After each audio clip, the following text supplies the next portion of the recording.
66 అధ్యాయములు. ఏమండి ఇప్పుడు మొత్తం అధ్యాయం గ్రంథాలు ఎన్ని మనవి? ఏమండి మన గ్రంథాలు ఎన్ని? 66 గ్రంథాలు. హల్లెలూయా. అంటే ఇది బైబిల్లో ఒక చిన్న బైబిల్ అన్నమాట. ఇది ఈ విషయము యెషయా ప్రవక్త యేసుక్రీస్తు ప్రభు ఈ భూమి మీదకు వస్తాడని ఆయన ఒక ప్రవచనము ద్వారా రాయబడిన అధ్యాయము 7:14 వచనం.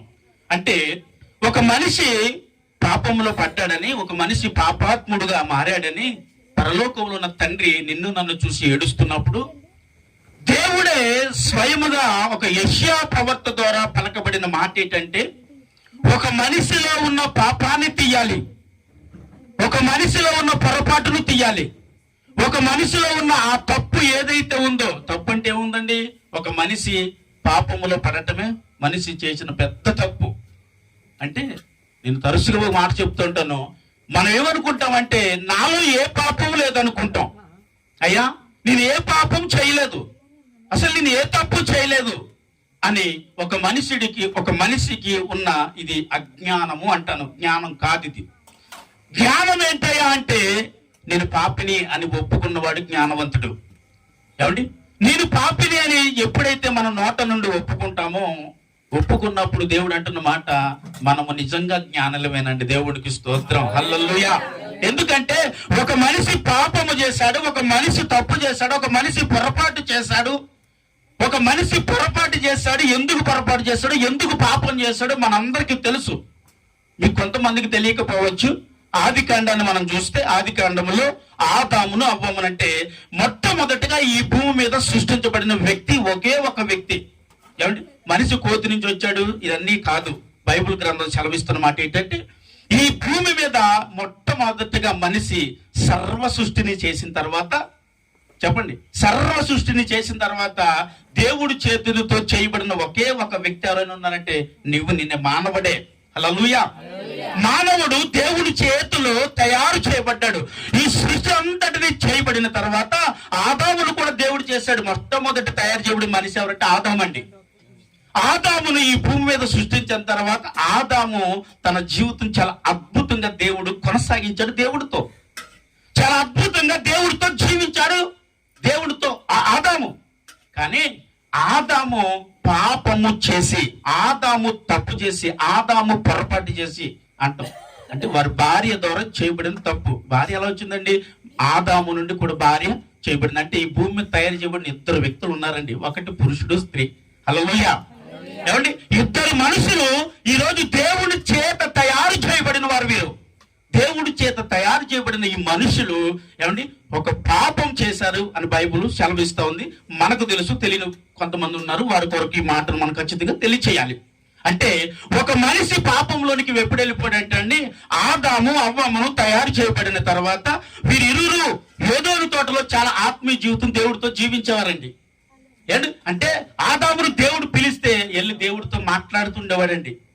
ఎలా మాట్లాడేవాడంటే, దేవుడు ఆదాము అంటే చాలు పరిగెత్తుకుని వచ్చి చెప్పండి ప్రభా అనేవాడండి.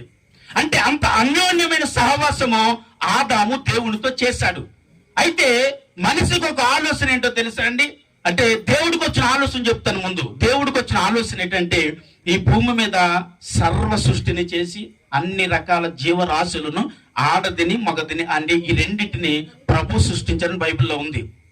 అంటే ఈ రెండు సృష్టించబడిన తర్వాత దేవుడు అంటే ఆదాము దగ్గరికి వచ్చి పిలిచినప్పుడు ఆదాము ఒంటరిగా పరిగెట్టుకొస్తుంటే దేవుడు అనుకున్నాడంట, అయ్యో ఇదేంటి అన్ని జతలుగా ఉన్నాయి కానీ ఆదాముకు జత లేదు, ఆదాము ఒంటరిగా ఉన్నాడు అని ఆదాముకు గాఢ నిద్రను కలుగచేసి అని బైబిల్ ఏమంటుందంటే, గాఢ నిద్రను కలుగచేసి ఆదాము పక్కటి ఎముక నుంచి ఒక ఎముకను దేవుడు తీశాడంటండి.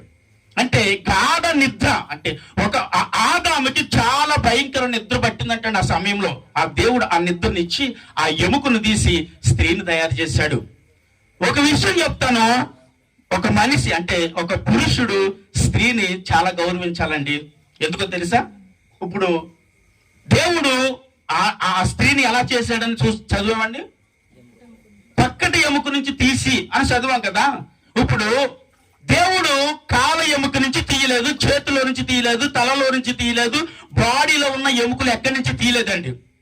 ఎక్కడి నుంచి తీసేది తెలుసండి? పక్కటి ఎముకను తీశాడు. అంటే ఆ స్త్రీకి చాలా విలువ ఉంది ఇప్పుడు ఒక పురుషుని దృష్టిలో. అందుకే ఒక మగాడు ఏమంటాడంటే, నువ్వు ఎప్పుడు అణిగిమణిగి ఉండాలి. ఎందుకు నీకు అన్ని చెప్పాలి? ఎందుకో తెలుసా? దేవుడు ఆడ మనిషిని ఎలా సృష్టించాడండి? పక్కటి ఎముక తీసి, అంటే ఆమెకి నీలో ఉన్న సగభాగం, అంటే నీకు ఎలాంటిగా నువ్వు ప్రవర్తిస్తున్నావు, ఎలాగ నువ్వు జీవిస్తున్నావు, ఎలాగ నువ్వు బ్రతుకుతున్నావు, నీ భార్య కూడా తెలియచేయాలి. కొంతమంది అంటారు, నేను ఎలా తిరిగితే నీకే, నేను ఎలాగుంటే నీకే, నీకు చెప్పాల్సిన అవసరం ఏముంది, ఎందుకు నీకు చెప్పాలి? ఇక్కడ ఆదాముకు తయారు చేయబడిన వ్యక్తి పక్కటి ఎముక నుంచి తీయబడ్డాడండి. కాబట్టి స్త్రీని ఒక పురుషుడు చాలా గౌరవించాలి. స్తోత్రం చెప్తాం. హల్లెలూయా. వీరిరువురు చాలా అన్యోన్యంగా దేవుడితో జీవించారు. అలా జీవించే సమయంలో ఏం జరిగిందంటే, అవ్వమ్మ గారు ఆదాము గారు ఏదోని తోటలో పని చేసుకుంటూ ఉన్నారు. ఏదోని తోట అంటే జీవ వృక్ష ఫలములు ఉండే స్థలం అది. హల్లెలూయా. జీవ వృక్ష ఫలములు ఉండే స్థలం అది. ఆ స్థలంలో వారు చాలా చక్కగా వారి జీవితాన్ని కొనసాగించే సమయంలో సాతానుడు వారి జీవితంలో ప్రవేశించాడు. ఎలా ప్రవేశించాడయ్యా అంటే, అవ్వం ఏం చేసిందంట, ఆదాము ఇరుగురు కష్టపడి పని చేసే సమయంలో, ఏం చేసే సమయం అండి, వారి ఇరుగురు కష్టపడి పని చేయాలి. పని చేసే సమయంలో అవ్వం ఏం చేసిందండి, షికారుకి వెళ్ళినట్టు రాయబడి ఉందండి బైబిల్లో. అంటే సరదాగా అలా చూసొద్దామని వెళ్ళిందంట. చూసొద్దామని వెళ్ళిన తర్వాత సాతానుడు స్వయముగా ఆమెతో మాట్లాడతాను మనం విన్నాం. ఎప్పుడైతే మాట విన్నాడో, ఆ జీవ వృక్ష ఫలములు ఉన్న స్థలంలో తినకూడని ఫలం ఒకటి ఉంది అక్కడ, చేయకూడని తప్పు చేసే ఒక వస్తువు ఉంది అక్కడ. దేవుడు అన్నాడు, ఆ వస్తువుని నీవు ముట్టకూడదు. ఎప్పుడైతే ఆ మాటను ఆదాముకు ప్రకటించాడో, ఆ విన్న ఆదాము చాలా జాగ్రత్తగా బ్రతికాడు. కానీ ఆమె ఏం చేసిందంటే, ఆ సమయంలో భర్తకి లోబడవలసిన ఆమె ఏం చేసిందో తెలిస్తే అండి, ఆ ఫలం దగ్గరికి వెళ్ళినప్పుడు సాతానుడు అన్నాడు, ఆ ఫలాన్ని తిను, చాలా బాగుంది కదా అంటే ఆమె అంటుంది, చాలా మధురంగా ఉందయ్యా, అది ఒక్కసారి నువ్వు తింటే ఆ దేవుడికున్న దివ్యశక్తులన్నీ నీకు వస్తాయి అన్నది. ఎప్పుడైతే ఆ మాట అన్నదో అండి, ఎప్పుడైతే ఆ మాట మాట్లాడిన వెంటనే ఆ ఫలాన్ని తిని తీసుకొచ్చి ఆదాముకి ఇచ్చింది. వారి ఇరుగురు అప్పుడు వరకు ఎలాగున్నారో తెలుసా అండి? బైబిల్ ఉన్నమాట, వారు దిగంబరులై ఉండేది. అప్పటి వరకు వారికి వస్త్రాలు లేవు. స్తోత్రం చెప్పండి. హల్లెలూయా. అప్పటి వరకు వారికి వస్త్రాలు ఒంటి మీద లేవు. అంటే ఒక చిన్న బిడ్డలు ఎలాగైతే ఉంటారో అలాగే దేవుడు సృష్టించాడు. వారిని ఎవరి కాలంలోనే సృష్టించాడు. ఏ కాలం అండి? ఒక మనిషిని. అందుకే ఎవరి కాలం ఉండగానే దేవుడి కొరకు వాడబడాలి, దేవుడి కొరకే పని చేయాలి, దేవుడి కొరకే స్థిరమైన ఒక ఆలోచన కలిగి ఒక వ్యక్తి బ్రతకాలండి. ఎవరి కాలము వృధా చేయొద్దు. ఎవరి కాలం అంటే దేవుడు నీకు ఇచ్చిన ఒక బహుమానం ఇది. ఆ బహుమానాన్ని ఒక మానవుడు ఏం చేస్తున్నాడో తెలుసా అండి? వాడుకున్న వ్యసనాలు, అలవాటులు, పొరపాటులు, త్రాగుడు, వ్యభిచారము అనే ఆలోచనతో ఆ యవ్వన కాలాన్ని ఒక మనిషి పాడు చేసేసుకుంటున్నాడు ఈరోజు. ఆ యవ్వన కాలము అనేది అది చాలా విలువైనది. ఎందుకంటే ఆదామును తయారు చేసినప్పుడు చిన్న వయసును రాయబడలేదు. ఆదామును తయారు చేసినప్పుడు వృద్ధాప్యం రాయబడలేదు. ఆదామును తయారు చేసినప్పుడు అది యవ్వన కాలము. అందుకనే దేవుడికి యవ్వనస్తులు అంటే అంత ఇష్టం. అందుకనే ఈ యవ్వనస్తులు పాడైపోతున్నారని, ఈ భయంకరమైన త్రాగుడు, డ్రగ్స్, మందు, అనేక రకమైన వ్యభిచార అలవాట్లు ఒక యవ్వనస్తులు పాడైపోతున్న దేవుడు చూడలేక యేసు క్రీస్తు ప్రభుని భూమి మీదకు పంపించాడని స్తోత్రం చెప్పాలి. ఏమండి, నేను అంటున్న విషయం ఒకటి జాగ్రత్తగా జ్ఞాపకం చేసుకోవాలి. ఒక యవ్వనస్తుడు, ఒక యవ్వన కాలంలో ఉన్న స్త్రీ కావచ్చు, పురుషుడు కావచ్చు, ఎవరైనా పొరపాటు చేయకుండానట్లుగా జీవించలేకపోతా ఉన్నారు ఈరోజు. వారి జీవితంలో సత్యానికి బ్రతకలేకపోతున్నాం. వ్యసనానికి అలవాటు పడ్డాం, పొరపాట్లకు అలవాటు పడ్డాం, తప్పులకు అలవాట్లు పడ్డాం. ఈ తప్పు పొరపాటు ఒక మనిషి జీవితంలోనికి వచ్చిందని దేవుడు గుర్తించాడు. దేవుడు విన్నాడు, దేవుడు చూశాడు. చూసి సహించలేకపోయాడు.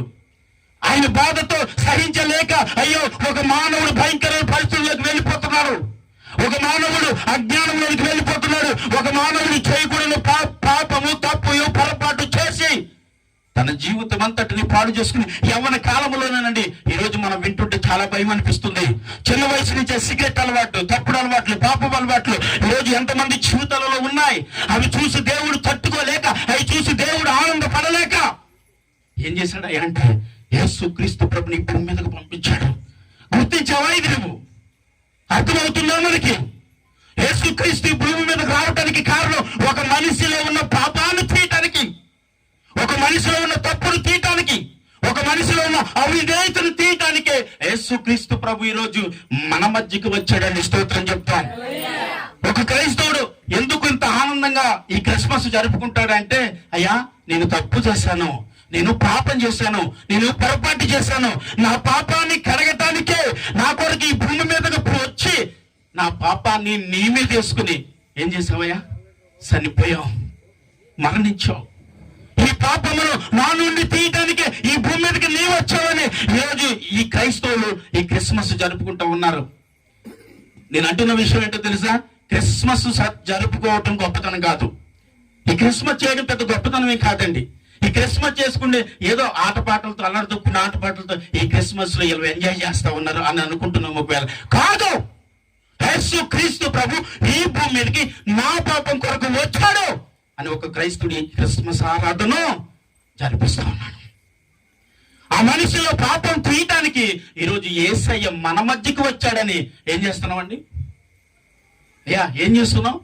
ఈ క్రిస్మస్ జరుపుతున్నావు. నేను అంటాను, నీ జీవితంలోకి యేసు క్రీస్తు ప్రభు రావటానికి కారణం ఏంటంటే, ఎవరి కాలంలో ఒక మనిషి పాడైపోతున్నాడని, ఎవరి కాలంలో ఒక మనిషి భ్రష్టుడైపోతున్నాడని, ఎవరి కాలంలోనే తన జీవితాన్ని పాడు చేసుకుంటున్నాడని. ఈరోజు ఎవరి కాలంలో ఉన్న మీరు, యవనస్తులో పిలువబడుతున్న మీరు, మీ అజ్ఞానమును బట్టి ఒకవేళ మనం తప్పులు పొరపాట్లు కనుక ఉంటేనండి, మన బిడ్డలు కూడా అలాంటి పొరపాట్లకు వెళ్తారు. నిజం, తల్లి ఎట్టిదో బిడ్డ అట్టిదని బైబిల్ అంటుంది. యవనస్తుడిగా, ఒక తండ్రిగా, ఒక తల్లిగా నీవు సన్మార్గ మార్గంలో నడిస్తే నీ బిడ్డలు కూడా అలాంటి మార్గంలో నడుస్తాడు బైబిల్ చలవిస్తుంది. ఈ యవన కాలంలో ఉన్న నీ జీవితాన్ని పాడు చేసుకోకుండా కాపాడగలిగితే, ఒకవేళ నీ జీవితంలో నీ పిల్లలతో లేకపోతే నీ కుటుంబంతో కొన్ని సంవత్సరాల పాటు వృద్ధాప్యం వచ్చే వరకు ఒకవేళ హ్యాపీగా బ్రతుకుతావేమో. లేకపోతే నీకున్న అలవాటునో, నీకున్న వ్యసనాల్లో, నీకున్న పాపాన్నో, నీకున్న తప్పుల్లో బట్టి ఒక మనిషి యవ్వన కాలంలో చనిపోతున్నాడు. ఎందుకు ఒక మనిషి యవ్వన కాలంలో చనిపోతున్నాడు? ఎందుకండి? ఒక మనిషి యవ్వనంలోనే పాపంలో పడి, ఒక మనిషి ఆ యవ్వన కాలంలోనే ఈరోజు వారి ప్రాణాలు పోగొట్టుకుంటుంటే దేవుడు చూడలేకపోతున్నాడు. నా జీవితం చాలా భయంకరం. నా జీవితంలో ఎలాంటి భయంకరం వచ్చినా 2 మాటలు మీకు తెలియజేయాలని ఆశపడుతున్నాను. 2 మాటలు ఒక సహోదరి ప్రేరేపించి చెప్పారు, 2 మాటలు వివరించమని. నా జీవితం చాలా భయంకరమైందండి. నేను లోకంలో ఎలా తిరిగానంటే, త్రాగుడు, వ్యభిచారం, పాపం, తప్పు, పొరపాటు చాలా భయంకరంగా నా జీవితంలో ఉండేది. ఇలాంటి భయంకరమైన జీవితాన్ని జీవిస్తూ కుటుంబాన్ని కూడా సరిగ్గా పట్టించుకునేవాడిని కాదు. కుటుంబాన్ని కానీ, నా బిడ్డల్ని కానీ, తల్లిదండ్రులు కానీ ఎవరిని పట్టించుకునేవాడిని కాదండి. నాకు ఎలా బ్రతకాలనిపోతే అలా బ్రతకేస్తూ ఉండేవాడిని. ఏమండి, నేను ఎలా జీవించాలి, ఒకరికొరకు నేను బ్రతకాల్సిన అవసరం నాకు లేదు. నాకు నచ్చినట్టు నేను ఉంటాననివ్వండి, నాకు నచ్చినట్టు బ్రతుకుతానని నా జీవితాన్ని కొనసాగిస్తూ ఉన్న సమయంలో, ఏమండి, మా నాన్నగారు నాకు వివాహం చేసిన తర్వాత నా జీవితంలో దైవజనరాలు వచ్చింది. నా జీవితంలో దైవజనరాలు వచ్చిన తర్వాత ఏమైందంటే అండి, ఆమె వచ్చేటప్పటికే క్రైస్తవురాలుగా వచ్చింది. నేను భయంకరమైన అన్యుడిని, విగ్రహారాధకుడిని నేను. ఏమండి, అంటే ఇసబ్రాహ్మణుల కుటుంబంలో జన్మించిన వాడిని నేను. అయితే మా నాన్నగారు అనేవారు, ఇలాంటి అమ్మాయిని నువ్వు చేసుకున్నావు, ఆమె చర్చికి వెళ్ళి నిన్ను కూడా చర్చికి తీసుకువెళ్తుందేమో, మనలో ఉన్న ఈ యొక్క విగ్రహారాధన నుంచి నేను తప్పించేస్తుందేమో అని చాలా భయంకరంగా నా భార్యను ఇబ్బంది పెట్టేవారు. నేను కూడా ఇబ్బంది పెట్టేవాడు నా భార్యని. చాలా కొడిసిపడినాను నేను. చర్చి మాట వింటే, దేవుడి మాట వింటే చాలా భయంకరంగా కొట్టేవాడిని ఆవిడ్ని. నేను పడుకున్న సమయంలో కాళ్ళ దగ్గర ప్రార్థన చేస్తుంటే, మంచం మీద పడుకున్నప్పుడు నేను ఆ సమయంలో ఏం చేసేవాడిని అంటే, ఆ ప్రార్థన నిన్నబెడితే లేచి తన్నేసేవాడిని అండి. ఎందుకు ప్రార్థన చేస్తున్నావు, నేను విగ్రహారాధకుని, నా ఇంట్లో ఇలాంటివి చేయడానికి వీలు లేదు అని చాలా భయంకరంగా నా భార్యని హింసించానండి. మామూలు హింస కాదండి మహాతల్లి. ఏమండి, అలాంటి భయంకరమైన శ్రమను కూడా తట్టుకుని ఆమె నేను ఏది చెబుతా అది చేస్తూ, నేను ఎలాగ జీవించబడి అలా జీవిస్తూ క్రీస్తు మార్త వదలలేదండి. క్రీస్తు మార్త వదలకుండా ఆమె జీవించిన జీవితం చాలా అద్భుతం. అది చాలా హింస పెట్టాను, చాలా బాధ పెట్టాను. చర్చికి వెళ్తానన్న మాట వస్తే కొట్టేశాను. చర్చికి వెళ్ళనిచ్చేవాడిని కాదు. తాగేటు రావటం, ఇంటికి రావటం, నా బతికేదని బ్రతికేస్తూ నా జీవితం అంతా నా ఇష్టం వచ్చినట్టు బ్రతకాలి, ఎవరి గొడవ నాకు అనవసరం అనే జీవితాన్ని జీవించమని అలా బ్రతుకుతున్న నా జీవితం అంచులంచులుగా దైవజనరాలు చేసే ప్రార్థన బట్టి మార్పు రావటానికి ప్రారంభమైంది. ఎలా మార్పు అంటే, నా జీవితానికి నా 2 బిడ్డలు దేవుడు ఇచ్చాడు. ఆ 2 బిడ్డలు నా జీవితంలోకి వచ్చిన తర్వాత మా బాబుని మీరు చూశారు. మా బాబు ఆడికి 4-5 సంవత్సరాల వయసు వచ్చింది. ఆ వయసులో ఏం జరిగిందంటే అండి, వాడికి అనుకోని ఒక భయంకరమైన, మరి ఏం బాధో తెలియదు వాడికి. అంటే ఏ స్కానింగ్, ఏ రిపోర్ట్లు చేసినా కూడా అన్ని నార్మల్ తప్ప ప్రాబ్లం ఉందని రాలేదు వాడికి. ఎంత బాధ అంటే వాడికి ఇలా పట్టుకుని ఏడుస్తూ ఉండేవాడు 4 సంవత్సరాల వయసులో. అలా ఏడుస్తూ ఉంటే ఎందుకు ఏడుస్తున్నాడో తెలిసేది కాదు, ఆడు ఎందుకు బాధపడుతున్నాడో తెలిసేది కాదు. అండి చాలా నరక యాతన అండి. ఉన్న డబ్బులన్నీ అప్పులు చేయటం, ఉన్న బంగారం అంతా కూడా తాకట్టు పెట్టేసేసి ఎంత ట్రీట్మెంట్ చేసినా వాడు నార్మల్ కావట్లేదు. వాడు ఏడుస్తూనే ఉన్నాడు, బాధపడుతున్నాడు, చచ్చిపోతాడు ఎవరు భయం వేస్తూ ఉంది. అలా ఒక దినం జరిగినప్పుడు నా జీవితంలో ఏమైందంటే, నా భార్య అంది, ఆవండి ఇంక ఈ కొడి వీడికి నయమయ్యేటట్టు లేదు అంటే, వాడంటే నాకు చాలా ఇష్టం. మరి ఏం చేయాలి, ఏం చెప్తే వాడు బ్రతుకుతాడు? ఎందుకంటే ఇంకెక్కడికి తీసుకెళ్ళిన ప్రాబ్లం ఏమీ లేదండి, కానీ ఇంకా మరి వాడి జీవితం మరి ఇంక దేవుడి చేతులకు అప్పగించుకోండి, బ్రతుకుతాడు లేదు మాకు కూడా తెలియదు అని డాక్టర్లు తేల్చి చెప్పేశారు వాడి కొరకు. ఇంకా వేడుస్తూ ఉన్నప్పుడు ఒక రాత్రి అన్నాను నా భార్యని, అమ్మా నేను చాలా పూజలు చేశాను, నేను చాలా ఎక్కడెక్కడికో తిరిగాను, ఎన్నెన్నో వేసాను, ఎక్కడికెక్కడికి వెళ్ళొచ్చాను, కానీ నా జీవితంలో ఎన్ని చేసినా నా జీవితంలోనికి నా బిడ్డ కొరకు ఎవరు కూడా మాట్లాడట్లేదు. కాబట్టి యేసయ్య గొప్పడు అన్నావు కాబట్టి ఒక్కసారి యేసయ్యకి నా కొడుకు ప్రార్థన చేయని అడిగానండి. నా భార్య ఉంది, ఏమంటే నాతో పాటు మీరు కూడా ప్రార్థన చేయండి అని అడిగితే, నా భార్యతో పాటు కూర్చుని నేను ప్రార్థన చేయటానికి ఆ రాత్రి కూర్చున్నా. నాకు ప్రార్థన చేయటం రాదండి, ఎందుకంటే నాకు పూజలు చేయటం తప్ప ప్రార్థన చేయటం నాకు రాదు. అయితే ఆ రోజు ఏమైందంటే, నా భార్యతో నేను కూర్చుని, సరే ప్రార్థన అంటే ఏంటి, ఎలా చేయాలి, ఆ మీద 2 ముక్కలు ఏంటంటే, వైద్యుడి దగ్గరికి వెళ్ళి డాక్టర్ దగ్గరికి వెళ్ళి మీరు మాట్లాడినట్లుగా దేవుడితో ఒక్కసారి మాట్లాడండి అంతే. ఆ రాత్రి కూర్చుని మోకరించానండి. మోకరించి టైం చూశాను, టైం చూసి 8:30 అయింది.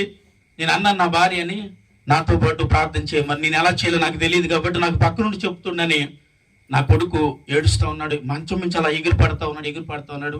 ఇంకా వాడిని ఇంక నేను చూస్తానని అనుకోలేదండి. ఇంక అన్నీ తిరిగేసిన, అన్నీ అయిపోయి ఏమీ లేదు. ఇంక నా బిడ్డ నా చేతుకు దక్కుతాడు అనే ఆశ కూడా లేదు. ఇంకా చివరి సమయంలో అన్నట్టుగా ఉన్నది నాకు. ఆ రోజు నా బిడ్డ మీద చెయ్యేసి నా భార్య ఏదైతే చెప్తా ఉందో అలా ప్రార్థన చేస్తున్నాను. ఏమన్నా తెలుసా, ప్రభువా యేసయ్యా, ఎలా ప్రార్థన చేయాలో తెలియదు, యేసు ప్రభువా నా బిడ్డ నాకు కావాలి, నా బిడ్డ బ్రతికితే నిన్ను నమ్ముకుంటానయ్యా అంటే, నమ్ముకుంటానని కూడా మనస్ఫూర్తిగా చెప్పలేకపోతున్నాను, ఎందుకంటే నేను ఇందులోంచి బయటకు రాలేనేమో. నాకు నా బిడ్డ కావాలి, నా బిడ్డ బ్రతకాలంతే, నా బిడ్డ నువ్వు బ్రతికిస్తే నువ్వు గొప్పడు అని ఒప్పుకుంటాను అన్నానండి. ప్రార్థన చేస్తూ అలా ప్రార్థన చేసి నా బిడ్డ కొరకు ప్రార్థన ఆపడం మొదలు పెట్టాను, నా కొరకు చేయడం మొదలు పెట్టాను. ఏమన్నా తెలుసా, నేను పాపిని ప్రభా, నేను వ్యభిచారిని ప్రభా, నేను త్రాగుమోతుని ప్రభా, నేను తిరిగిమోతుని ప్రభా, నేను దరిద్రుడిని ప్రభా, నేను దుర్మార్గుడిని ప్రభా అని ఏడుస్తూ ప్రార్థన చేసేస్తున్నానండి. ప్రార్థన చేస్తున్న సమయంలో ఏంటి, మీరు ఇది సత్యము, మీరు నమ్ముతారో లేదో నాకు తెలీదు. ఎందుకంటే ఎన్నో రాత్రులు నా జీవితంలో ఒకటి అడిగాను నేను, ఎన్ని పూజలు చేశానయ్యా, ఇంతలా నేను జీవించానయ్యా, కానీ నా బిడ్డ కొరకు ఒకసారి మాట్లాడతావా, నా బిడ్డ కొరకు ఒకసారి మాట్లాడతావని ఏడితే ఎవ్వరు నాకు సమాధానం ఇవ్వలేదండి. ఆ రాత్రి నేను కూర్చుని ఒక్కసారి నా బిడ్డ కొరకు మాట్లాడతావా అంటే, మీరు నమ్ముతారో లేదో 70-80 సంవత్సరాల ఒక వయసు, అది కూడా ఆయన మన మధ్య ఉన్నారు చూడండి. ఒకసారి పైకి లేచి నిలబడండి ప్లీజ్.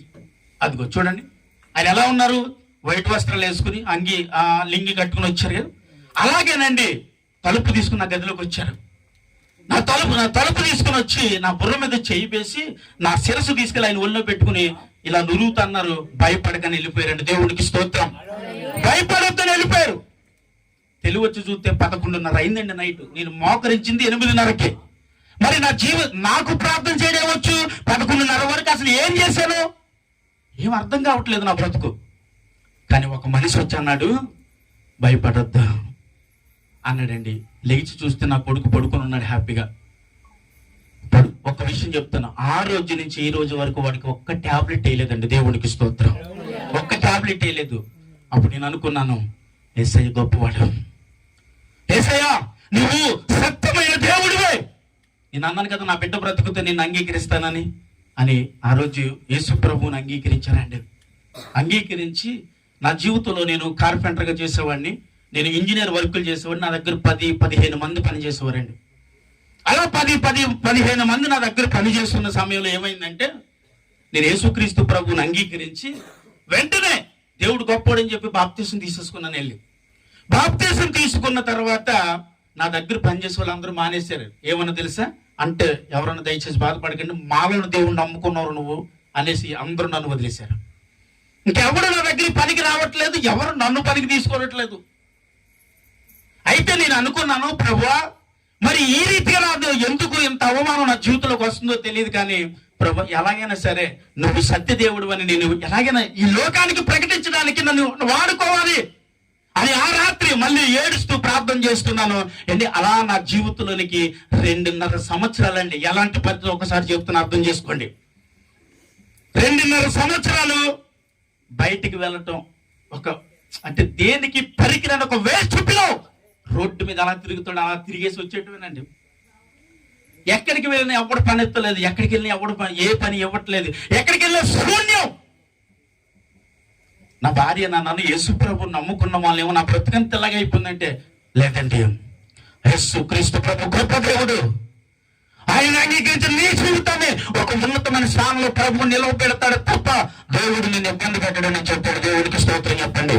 హల్లెలూయా. ఆ తర్వాత నా జీవితంలో ఏమైందో తెలుసా అండి, అలా 2.5 సంవత్సరాలు గడిచిపోయింది. ఇంకా నా జీవితంలో ఏమీ లేదు అంటే 2 విషయాలు జాగ్రత్తగా ఒక్కసారి వినండి దయచేసి. ఏంటో తెలుసా? తినడానికి తిండి లేదు. ఎంతగా తిండి లేదు అంటే, మా అమ్మగారు మాది 2 పోర్షన్లుగా, మా బావగారిది మాది ఇల్లు ఎలాగుందో అలాగే ఉన్నాయి.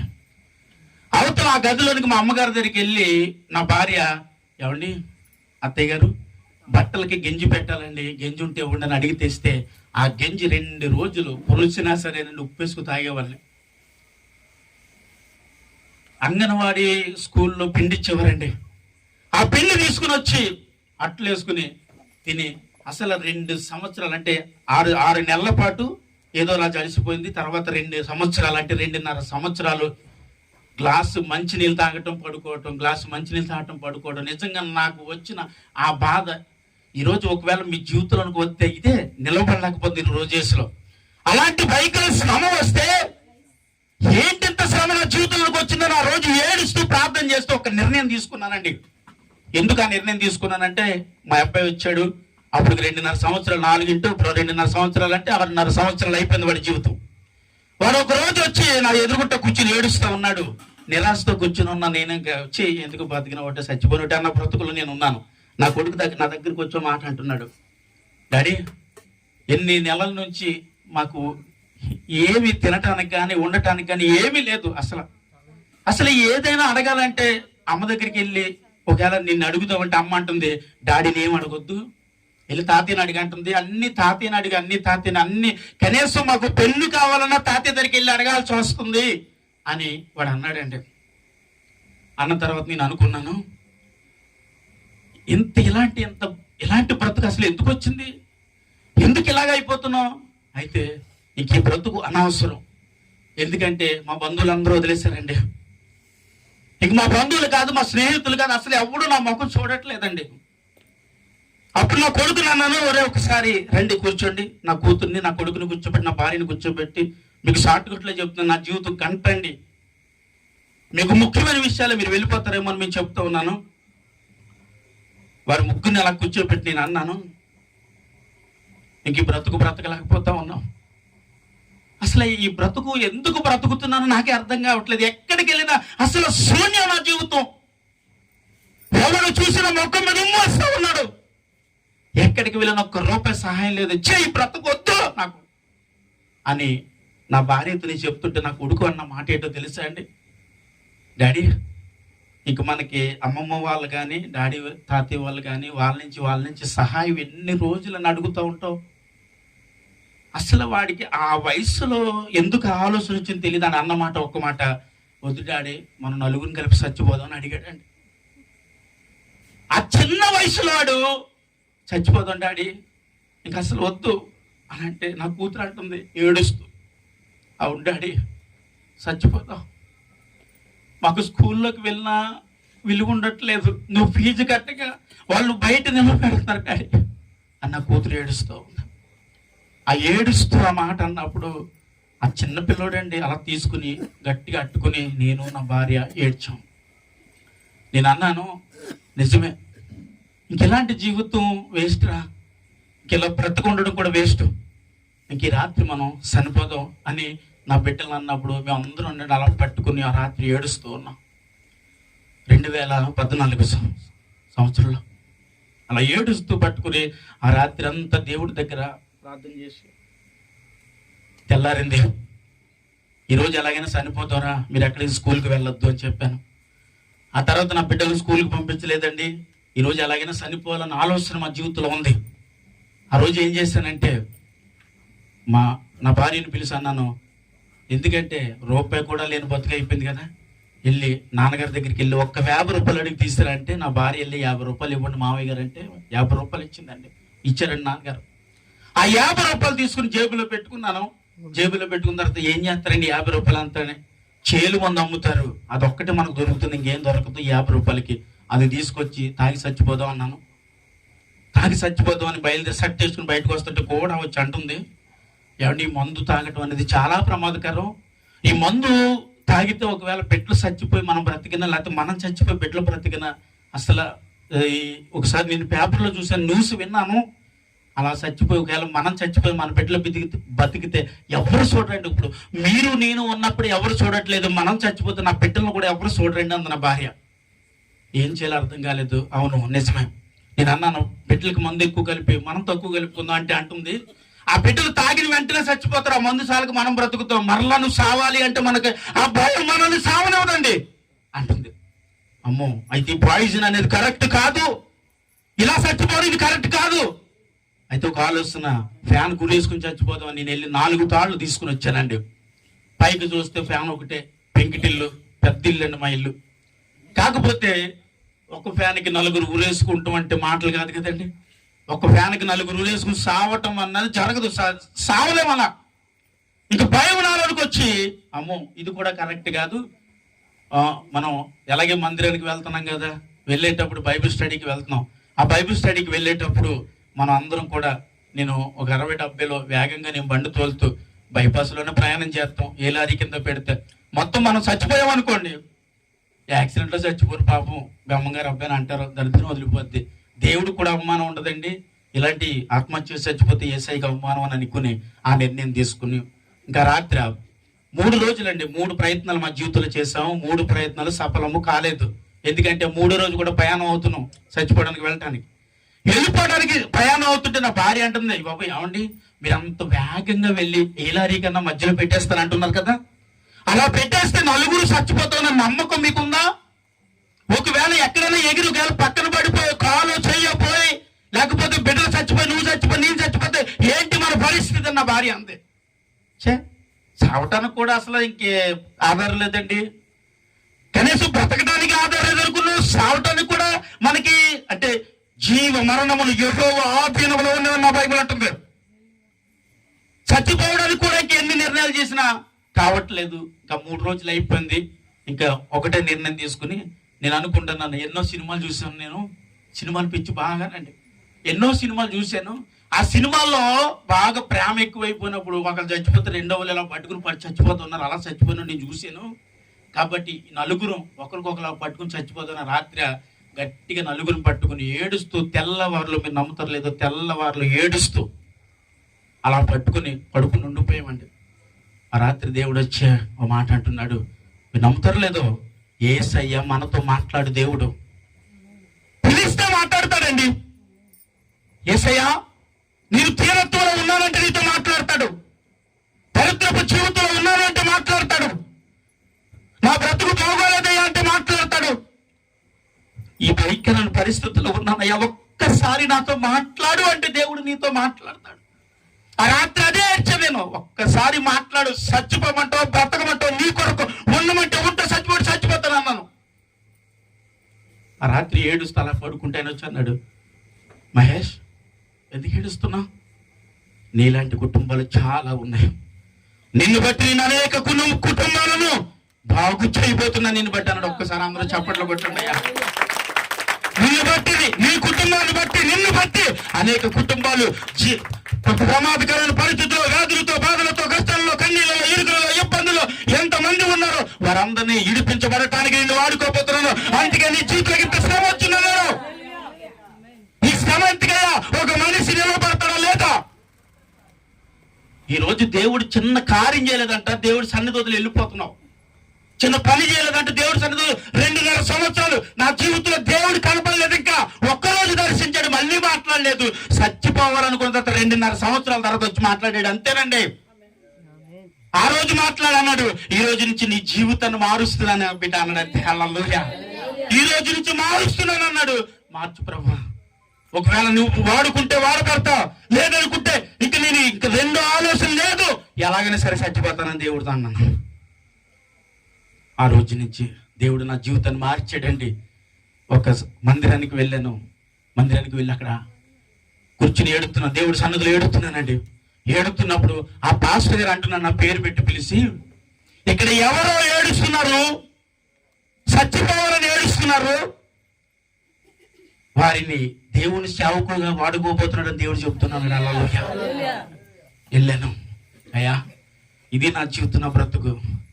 నీ బ్రతుకు ఎలాగ ఉండనిప్పుడు దేవుడు నీ బ్రతుకు మార్చబోతున్నాడు, నీ స్థితిని మార్చబోతున్నాడు అనేది ఆయన చెప్పినప్పుడు ఆ రోజు నుంచి ఏడుస్తూ ప్రార్థన చేస్తుంటే నా బ్రతుకు మారతం మొదలు పెట్టింది. నేను అంటాను, ఒకవేళ నీ జీవితంలో కష్టం వచ్చింది, బాధ వచ్చింది, నిలకడగా నిలబడితే దేవుడు కార్యం చూస్తావు. నిలబడి చూశానండి. శ్రమ వచ్చిన 2.5 సంవత్సరాలు చూచానండి. బాధపడ్డాను. లోకంలో ఉన్నప్పుడు చాలా హ్యాపీగా బ్రతికాను అనుకున్నాను. నాకు డబ్బు లేదంటే నడరా, డబ్బు లేకపోతే నేనున్నరా అన్నవాడు ఉన్నాడు. తినడానికి తిండి లేదురా అంటే ఒక ముద్ద పెట్టడానికి ఒక్కడు రాలేదండి. బంధువులు రాలేదు, స్నేహితులు రాలేదు, చుట్టాలు రాలేదు, ఎవరు రాలేదు. అందరూ వదిలేసిన యేసయ్య మాత్రం నన్ను వదలలా పట్టుకున్నాడు. ఆ రోజు నుంచి నా జీవితాన్ని మారుస్తూ మొదలు పెట్టాడు. అనేక కుటుంబాల్లో వాడుకోవడం మొదలు పెట్టాడు. అనేక సంఘాల్లో వాడుకోవడం మొదలు పెట్టాడు. యేసయ్య అంటే ఏంటో అనేకలకు ప్రకటించడానికి తన దాసుడైన నన్ను వాడుకోవడం మొదలుపెట్టి ఈ రోజు నా జీవితమే మార్చేశాడండి. హల్లెలూయా. నేను అంటున్నా, ఒకవేళ నీ జీవితం ఇంకా మార్పు లేకపోతే, ఇంకా ఒకవేళ లోక సంబంధమైన ఆశల్లో, శరీర సంబంధమైన ఆశల్లో, త్రాగుడు, వ్యభిచారం, తప్పుడు అలవాటులో ఒకవేళ ఇంకా నువ్వు బ్రతికితే, ఈరోజు యేసయ్య ఒక్కరోజు నా జీవితంలోకి వస్తావా అంటే వస్తాడు. మాట్లాడతావా మాట్లాడతాడు. నువ్వు పిలిస్తే పలుకుతాడు. నీ జీవితం ఎలాగున్నా సరే అప్పుల్లో ఉన్నావా, ఇరుకుల్లో ఉన్నా, బాధల్లో ఉన్నా, వ్యాధుల్లో ఉన్నా, కష్టాల్లో ఉన్నా, శ్రమలో ఉన్నా, ఎక్కడున్నా సరే రా దేవుడి సన్నిధికి. ఆయన అద్భుతాన్ని నువ్వు చూస్తావంతే. ఈరోజు నా జీవితంలో ఒక అద్భుతం, యేసయ్య అద్భుతం. ఆ అద్భుతాన్ని ఈరోజు లోకానికి పంచుతున్నాను. అనేక స్థలాల్లో దేవుడి సువార్తను ప్రకటించడానికి వెళుతున్నప్పుడు అనేకులండి వాక్యమును విని యేసు గొప్పతనాన్ని ప్రకటించబడటానికి వాడుకున్నాడండి నన్ను. దేవుడికి స్తోత్రం. హల్లెలూయా. ఈరోజు మీరు ఎవరైనా సరేనండి, ఇంకా అలాంటి పరిస్థితులు ఉంటే, బాధలో ఉంటే, నా యేసయ్యతో ఒక్కసారి మాట్లాడండి. మాట్లాడతాడు నీతో. పిలిస్తే మాట్లాడతాడు. పిలిస్తే నీ దగ్గరకు వస్తాడు. ఆదాము అని పిలిస్తే, అయ్యా ప్రభువా ఏంటి పిలుస్తుంటే రావట్లేదంటే, మనిషి అంటే నేను పాపంలో పెట్టానయ్యా, నేను దిగంబరుడు తెలుస్తున్నాయా అంటున్నాడు ఆదాము. దిగంబరుడు అని నీకు చెప్పిన దేవుడు ప్రకటించిన ఎవరంటే, నాకు సిగ్గేస్తుంది ప్రభు. అప్పటి వరకు సిగ్గులేదు. అంటే నువ్వు పాపంలో పడ్డావు. ఒక మనిషి పాపంలో ఉంటే దేవుడిని చూడలేడు. ఒక మనిషి పాపంలో ఉంటే దేవుడితో మాట్లాడలేడు. ఒక మనిషి తప్పులో ఉంటే తనను తాను దేవుడికి కనపరచుకోలేడు. నీ జీవితంలో ఏ పాపం లేకుండానట్లుగా బ్రతకాలని వాక్యం అంటుంది. అలా బ్రతకాలంటే నీలో ఉన్న ఏ పాపమైన యేసు రక్తము చేత కొట్టివేయబడుతున్నాను మేము చెప్పండి. ఆ పాపం నుంచి విముక్తి పొందగలిగితే దేవుని రాజ్యమునకు వారసుడివే. అందుకు కొరకే ఒక మనిషిలో ఉన్న ఆ పాపాన్ని తీయటానికి ఈరోజు యేసుక్రీస్తు ప్రభు ప్రకటించి ఆయన మన కొరకు ఈ భూమికి వచ్చాడని అంగీకరించి ఈరోజు ఎంతమంది దేవుడిని ఆరాధిస్తున్నారు. నా జీవితం అలాగే ఉంది, నా బ్రతుకు అలాగే ఉంది. ఈరోజు నా జీవితం చాలా హ్యాపీగా ఉందండి. నా తండ్రిని, నా తల్లిని, నా కుటుంబాన్ని, అందరినీ, మాకున్న ఆస్తిని కూడా వదిలేసి వచ్చాను నేను. నాకేమీ వద్దాం, నీ ఆస్తి కూడా నాకు అవసరం లేదండి. మా నాన్నగారు నాకు చిల్లి గవ్వ తీసుకోకుండా నేను ఈరోజు వచ్చి దేవుని సువార్తలో అద్భుతమైన పరిచర్యలో ఈరోజు నేను వాడబడుతున్నాను. ఒక్క దిక్కునే కాదు, అనేక ప్రాంతాల్లో దేవుడు నన్ను తీసుకెళ్లి వాడుకుంటున్నాడు. ఇదే కాదండి, ఇంకా అద్భుతంగా ప్రభు కొరకు వాడబడే కృప దేవుడు నాకు ఇచ్చాడు అన్నాడు. నిన్ను వాడతా. ఆయన మాట వింటే వాడుకుంటాడు, ఆయనకు లోపడితే వాడుకుంటాడు, మనలో ఉన్న తప్పును విడిచిపెడితే వాడుకుంటాడు. చివరిగా ఒక మాట చెప్పి ముగించేస్తాను. ఏంటో తెలుసా, యవ్వన కాలము అని ప్రకటించాను. యవ్వన కాలంలో ఏమండి ఆయనను అంగీకరిస్తే, ఎందుకు యవ్వన కాలం అంటే యవ్వన కాలం చాలా విలువైనదండి. దాన్ని ఒక్కసారి పోగొట్టుకున్నామా నీ జీవితంలో, ఆ యవ్వన కాలంలో, ఎందుకంటే మనిషి ప్రాణం నీటి మీద బుడగ వంటిదంట. ఇది ఉన్నంత వరకే నీ జీవితం. ఈ యవ్వన కాలంలో దాన్ని నువ్వు కాపాడుకోవాలి అంటే ఖచ్చితంగా నువ్వు చేయాల్సింది ఒకటి ఉంది. నీ పాపాన్ని విడిచి రావాలి, ఆ తప్పును విడిచి రావాలి. ఏసయ్య దగ్గరికి వస్తే దేవుడు నిన్ను అద్భుతంగా నిలబెట్టి వాడుకుంటాడంటే ఆమె చెప్పండి. నిలబెడతాడు, వాడుకుంటాడు, అద్భుతం చేస్తాడు. యవ్వన కాలాన్ని పాడు చేసుకోవద్దు.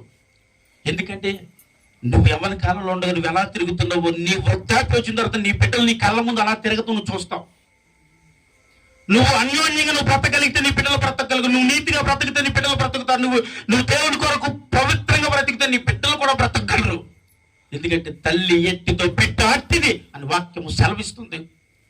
కుటుంబంలో ఈరోజు సమాధానం లేని పరిస్థితులు. ఎందుకయ్యా ఇలాంటి పరిస్థితి మనిషి జీవితంలోకి వచ్చిందంటే మనిషి పాపలో బ్రతుకుతున్నాడని వాక్యం అంటుంది. ఆ పాపాన్ని విడవగలిగితే, ప్రభు కొరకు పరిశుద్ధంగా బ్రతకగలిగితే నీ జీవితంలో యేసయ్య చేసే అద్భుతాలు చూస్తావు. నీ బ్రతుకు మారుస్తాడు, నీ జీవితాన్ని మారుతాడు, నీ కుటుంబాన్ని మారుతాడు, నీ వ్యక్తిగతమైన అనుభవం అంతా దేవుడు మారుస్తాడు. చచ్చిపోవాలనుకున్న జీవితాన్ని కూడా మార్చి నీ జీవితాన్ని అద్భుతంగా వెలిగిచేస్తాడు. వదిలేసిన ప్రతి ఒక్కరు ఈ రోజు నా దగ్గరికి వస్తున్నాడండి. నువ్వు ఎలాగంట, నువ్వు అలాగంటే ఈరోజు ఎలాగున్నావంట కదా. ఎందుకంటే దేవుడు అన్నాడు, నిన్ను విడిచిపెట్టిన స్థలంలో ఎవరైతే నిన్ను వదిలి వెళ్ళారో వారందరూ నీ దగ్గర తీసుకొచ్చి నిలబెడతానన్న దేవుడు నిలబెడతాడు. మీరైనా ఎవరైనా సరే ఆయన దగ్గర నీతిగా నిలబడితే, ఓడిపోయిన అనుకున్న దగ్గర నిలబెడతాడు. ఓడిపోయిన పడిపోయిన స్థితికి పైన అనుకున్న స్థలంలో ఒక ఉన్నతమైన స్థానంలో నేను నిలబెడతానండి. ఆ స్థానంలో మళ్ళీ నువ్వు నిలబడాలని అనుకుంటే ఒక్కసారి ప్రభుని ఒప్పుకోవాలి, పాపాన్ని విడవాలి. యేసయ్య ఈ భూమి మీదకి నా కొరకు వచ్చని అంగీకరించాలి. తల వచ్చండి, ప్రార్థన చేస్తాను. దయచేసి బయట నుంచి వచ్చిన మీరు కూడా ఎంతో శ్రద్ధగా విన్నంత వందనాలు. తల వంచండి. సకల ఆశీర్వాదములకు కారణపుత్రుడా తండ్రి, ఇతబడిన ఈ వాక్యమును మా కొరకు ఈ భూమి మీదకి వచ్చామని తెలియజేసినంత వందనాలు. ఈ ఎత్తబడిన మాటలు వ్యర్థం కాకూడదు. నా బ్రతుకుని మార్చేవని తండ్రి, నా జీవితాన్ని మార్చేవని ఈరోజు ఈ బిడ్డల దగ్గర ప్రకటించబడిన ఈ మాటలు వారిని మార్చాలి, వారి జీవితాలు మార్చాలి. ఎందరో భయంకరమైన త్రాగుడు, వ్యభిచారం, పాపం, తప్పుడు జీవితాలలో ఎంతో మంది బ్రతికి యవ్వన కాలం వారి ప్రాణాలు పోగొట్టుకుంటున్నారు. అలాంటి వాళ్ళందరితో మీరు మాట్లాడండి. ప్రతి ఒక్కరిని దర్శించి బలపరచండి. కూడి వచ్చిన నా బిడ్డలందరినీ కనికరించండి. ఎంతో మంది బయట నుండి ప్రభా నిన్ను పిలిస్తే ఆ పిలుపుకి తండ్రి వారి